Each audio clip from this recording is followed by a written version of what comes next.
Hello there, you absolutely magnificent, beautiful, happy, shiny people, and welcome back to another episode of An Ecologist Plays. My name is Will, I'm an ecologist by training, and that means that I need to know a lot about plants and animals and how they interact with one another. So here we are back in green hell in the Amazon rainforest, and, well, as you can see, I have expanded the base a little bit. So I've built a few more floors here, some more frames at least, and I've put some floors down. I've got a bed at least, so I don't have to run all the way up there just to go and sleep, and I've got 2 fish traps sorted out here. So things are looking up, but we still do not have carbs. And as you can see there, that's all we don't have. We've got a lot of meat, we've got a lot of fat, we've got water falling out of the sky as it is raining down here, but we do not have any carbs on us whatsoever. So that is unfortunately something that we need to address. And we're going to address that by actually building some gardens. We're going to farm bananas and stuff like that. But what we're also going to do today, very, very importantly, is we're going to follow the road that we have running up along that side. We're going to see where that leads, because we have followed it previously, I think, from that side over there, past the jaguar, and then we ended up, well, basically here, where I wanted to be. So I think if we can follow that, maybe we'll find something interesting along the way. So let's see what we can find in today's episode of An Ecologist Plays Green Hell.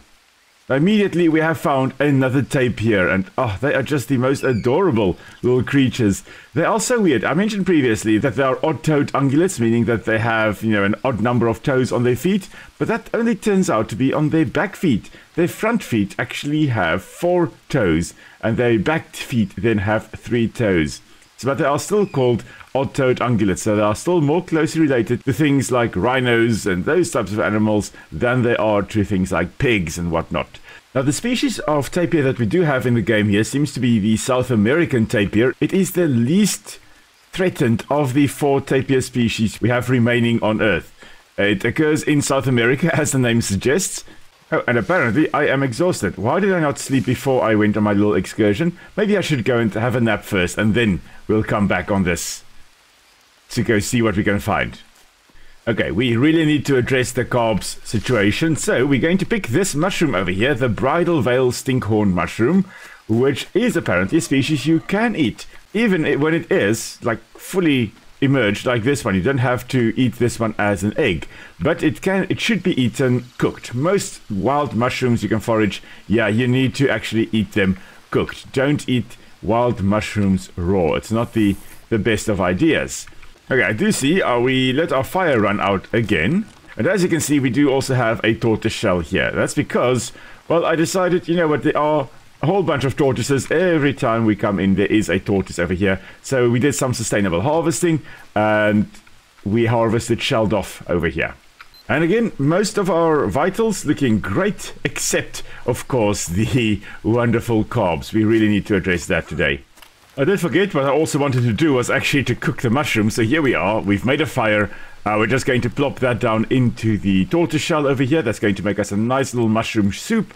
That at least should take our carbs up a little bit, meaning that we shouldn't be exhausted as quickly. That's going to give us 15 carbs per time we drink it, and I do believe we have, if we drink enough water here, our water should be full, which means we should get 2 sips out of this, and there we go. We got 30 carbs from that mushroom soup, and there we go. For the first time in such a long time, we have some carbs at least. Right, now let's go back. But as I was saying, we have got 4 species of tapirs alive today as we following this road over here. We've got the South American tapir that we have got in the game here, and they are the least threatened of the 4 species of tapirs that we have alive today. The other 3 species are all classified as endangered, whereas the South American tapir is only, and I say only in inverted commas here, classified as vulnerable. So they're not out of the woods, but they're doing slightly better than the other 3 species of tapirs. And let's just quickly check here. We do have a weird little bit of rubbish over here. Let's just check in the area, see whether there's anything weird that we can find here. We have got some mushrooms, and these are bioluminescent. That's quite cool. Now we are going to eat the bioluminescent mushrooms over here. Preferably you shouldn't be eating weird things, especially not weird things that glow in the forest. And there are very few species actually of mushrooms that will bioluminesce like these ones here. And the fact that they are glowing greenish like that kind of reminds me of the jack-o'-lantern mushrooms, which are of course poisonous, but it's not the species. They do look very, very different to these weird glowy ones, but they most likely have luciferin in their bodies, which is the bioluminescent compound you also find in things like fireflies. So it's luciferin refers to a light bringer. That's what Lucifer there actually means. So let's just double check that we do not have anything sneaking up on us. But luciferin in the body of the mushroom, they will be broken apart by luciferinase, which is an enzyme responsible literally for breaking apart luciferin, as we found some more raffia palms here to actually eat. And also, oh, look at this. We also found a trap. Huh. Oh. Oh. I think I know where we are. Yeah, I'm pretty sure I know where we are. This is a very interesting route to get here. But okay. But as I've mentioned, luciferinase then breaks apart luciferin, which then results in the release of energy, which then produces light. That's why it is bioluminescent. Now, anyway, what we can see here is a type of trap, of course. The idea is that you would actually place this upon a game trail. As the animals then walk through along the game trail, they will trigger this little rope over here. That's going to result in that little branch breaking out of the soil, coming loose. And as you have here, there's lots of tension with the long stick over here, lots of spikes on there. As this stick then actually comes out of the soil, the little rope over here pulls to the side, and there's a release of tension on this long stick here, which then swings down, killing the whatever is walking along here. So if there's a little peccary walking along here, that will probably then get killed by this trap. There is in fact a peccary walking over there, and there's also a rattlesnake right over here. Hello, Mr. Rattle. Yes. Now the thing is, I am weary of stepping on you, but I'm not going to kill you. Okay, I'm going to let your rattle do the work and actually warn me that you are there. I must just remember that you are there. Now, if they're anything like puff adders, they're not going to move very far. And in the game, of course, they don't move.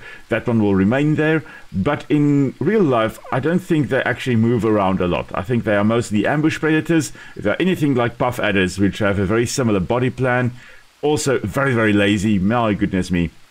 Puff adders are beautiful but lazy little snakes. And I say little, but they can actually get quite big, surprisingly big.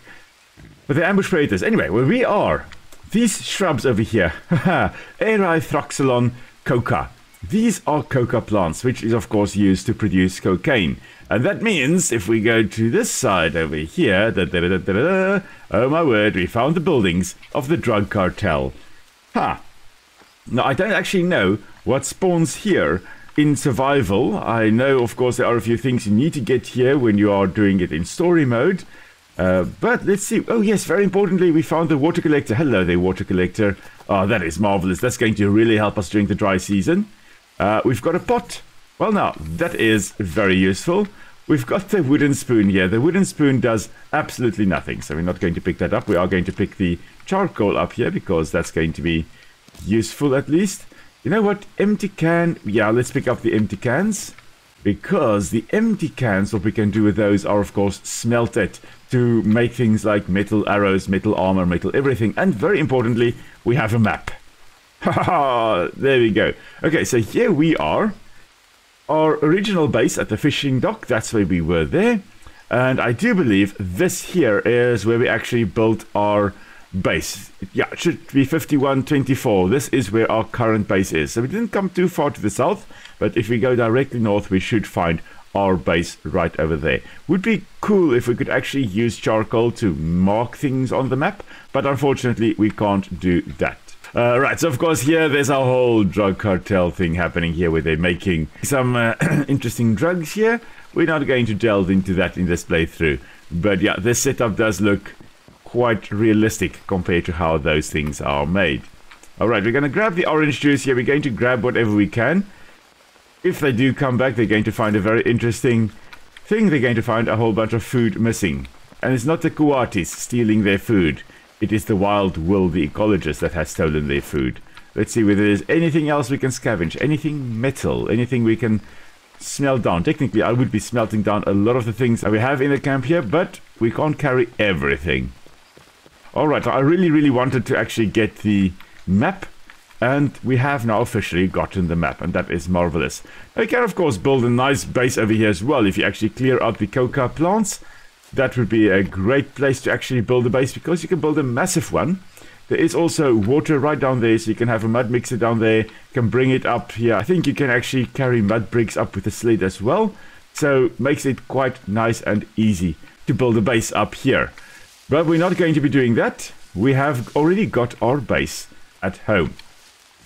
There is a mushroom over here. I wanted to pick that up. Look, there is the rattlesnake again. I think that may be the same one.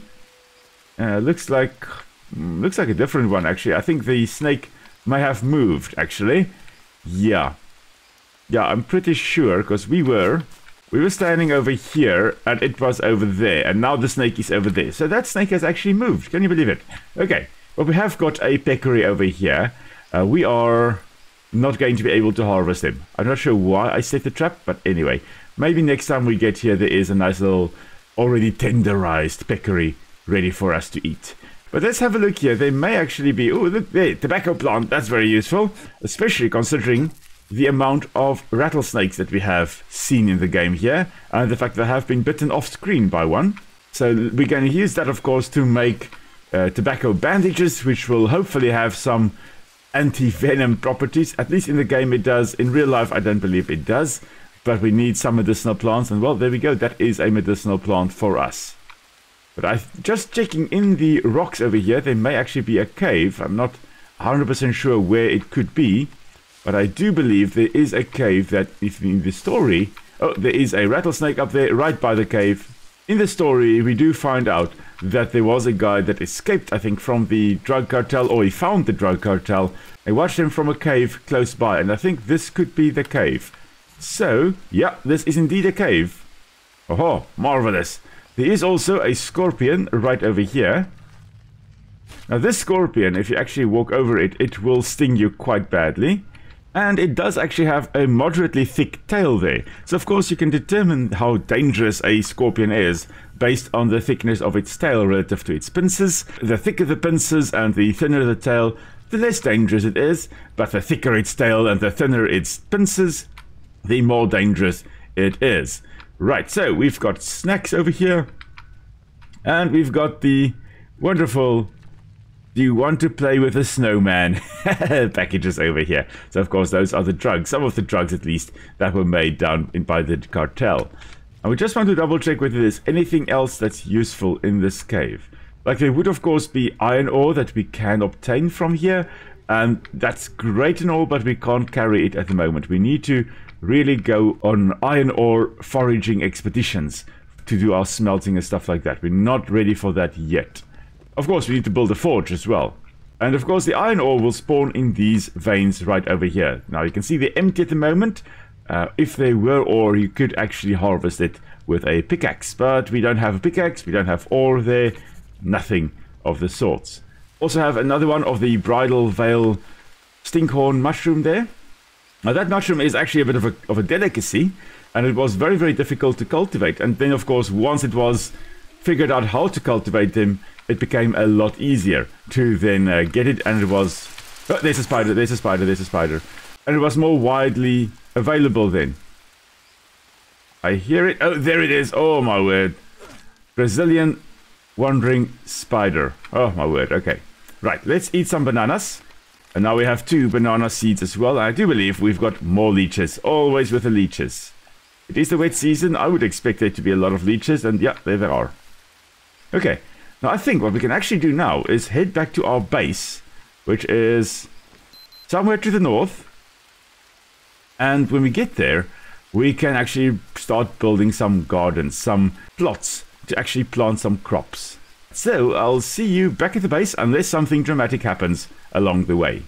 Well, we're basically back at our camp, and here we have another tapir. Now, the weird thing about tapirs is they did not originate in South America, even though we've got 3 species that live in South America, and only one in Asia, which is known as the Malayan tapir. 3 species in South America, yet they did not originate in South America. They actually come from North America originally.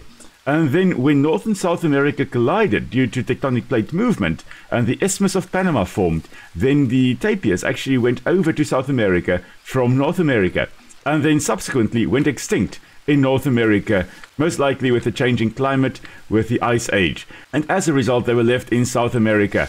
And that change of species from between North and South America is known as the Great American Biotic Interchange, or GABI for short. And look at that, we've traveled far and wide for all kinds of things, and we've got a coconut that's lying on the ground here. We've got custard apples growing here. Suddenly, we've got lots and lots of things, lots of food around us. Anyway, I'm pretty sure I'm hearing growling. I may be in danger. Let's just check, because the territory of the jaguar is right up there. I need to rest. Apparently, we need to rest. Well, now is not a great time to rest, mister. But I do think I need to quickly take a nap before we continue building here. And of course, now we are really becoming nocturnal here. We have decided, you know what, we're going to sleep during the day and work at night. So I guess that's what we're doing. Let's just quickly have a look up here to the north to see whether the jaguar has respawned. Because I don't want to be walking around, minding my own business, and then I've got a jaguar chasing me. Okay, I can't see it at the moment. Maybe it hasn't respawned. Maybe it has. I'm in actual fact in grave danger now. Thing with the jaguar, in real life, you wouldn't see him coming. Okay, it doesn't look like we have got one at the moment. But that does mean that it's most likely going to appear soon. Alright, in the meantime though, let's do some building. So I've decided I'm actually going to put my plants I'm going to grow for food right on these 3 platforms over here. But we still need to build this roof up here. So the mud bricks we are using here really are not the most well-constructed mud bricks. They most likely would not be able to withstand the fact that we are in the rain and in the rainforest. You'd most likely be making these mud bricks during the wet season. Of course, then water is a bit of an issue, but you don't have to worry about your bricks falling apart due to the rain. And you would also really be putting in some dry grass material, some vegetation matter in there. Not like branches and stuff and the roots and stuff, but dry plant fibers, because that is going to help it stay together a little bit better. Well, actually much better than how these ones actually stay together. The ash that we're mixing in there is also, I find, quite interesting and strange. And they have done studies on mud bricks, and you know how much ash you put in there. It becomes weaker the more ash you actually put in there, but it does increase the porosity, meaning that it's a little bit more breathable. Likely what that means is that you have better gaseous exchange from between the bricks, or between the inside and the outside. It also most likely means that you have less fungal growth in your mud bricks the more porous it is. So it doesn't get broken down by fungi at least, but it's structurally not as sound as if you didn't use campfire ash in there. Regardless, what you would actually be doing is you would be making a whole bunch of bricks, and you would be drying them before actually making a roof out of them. You wouldn't put it as a roof immediately. This structure over here is not really sound. Nonetheless, you know, this is a game after all. We're just doing what the game tells us to do, and the game tells us to make these types of mud roofs. Regardless, here we are, and what we're going to finally do is we're going to start agriculture. Now, where do we find that? Here we go, the large planting box. That's what we are going to go for, because this over here, this is going to be very useful. We're going to be able to plant some bananas, we're going to be able to plant some custard apples, and this is going to solve our carbohydrates issues that we've been having. We're going to put another one over here. Because growing your own food is the best way to be self-sufficient, obviously. You no longer have to rely on foraging for food. Instead, you just grow your own. And of course, if you're looking at human history, originally humans were far more nomadic. They had to go wherever the food was. But then later on... Oh, hello there. Hello there. Where are you? There you are. No. Oh. I might have just woken up Nick, because she's sleeping. This is quite early in the morning, and I have just gotten a massive fright here from the jaguar. Oh my word. She's probably going to prohibit me from actually playing Green Hell this early in the mornings. Oh, okay. That was a fright and a half. Let's eat some mushrooms to feel better. As I was trying to say, before being so rudely interrupted by the jaguar over there, humans, of course, originally were far more nomadic. And they would have gone wherever the food is and would have settled more or less, if they wanted to settle for shortish time periods, would have settled in areas where there were a lot of food. As humans then were able to actually, have agriculture going. Oh, hello there, Armadillo, little armored one. I see you. I was digging around for ants or something to eat there. There we go, scratchy, scratchy, scratchy. But yeah, as humans developed agriculture, of course, they could settle in certain areas more permanently because they were able to grow their own food, which is amazing. And of course, that's what we're doing now. We are growing our own carbohydrates, so we do not have to go and look for bananas and stuff like that. Okay, let's just harvest Mr. Kitty Cat over here. Oh, my word. I knew that was going to happen the moment I wasn't paying attention to where the jaguar is. We can see there most of our vitals are getting lower, but after eating and drinking a few things, look at that, we're basically completely 100%. Now that we know the jaguar has been killed, the territorial individual, the one that holds this territory, we can harvest trees here with impunity.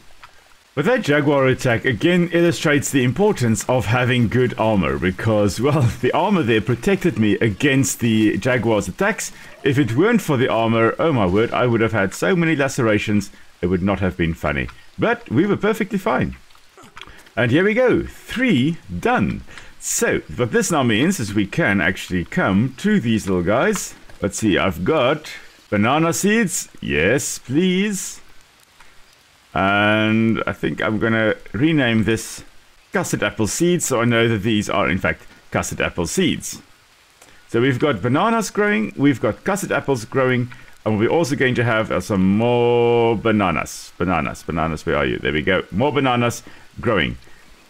Now what we can also of course make are the smaller ones, the small planting boxes, and we can use that to grow a number of other little small plants. I would prefer actually growing this flat on the ground rather than growing it on the roofs here because we're going to have to harvest little plants and that's going to be done with the axe, and I'm just scared I actually whack the floor instead of the actual plant I want to harvest.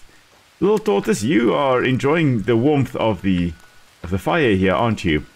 Of course, tortoises and snakes, and not most reptiles at least, would be cold-blooded or ectothermic, meaning that they don't maintain their body temperature. We as humans, or warm-blooded or endothermic creatures, we will be maintaining our body temperature and using a lot of energy to actually maintain it. So the ectothermic creatures here, they use less energy. They can survive a little bit more easily periods without food because, well, they don't have to spend a lot of energy trying to stay warm and cold. And because they use less energy, they don't need to eat as much or as frequently, which is a nice little adaptation.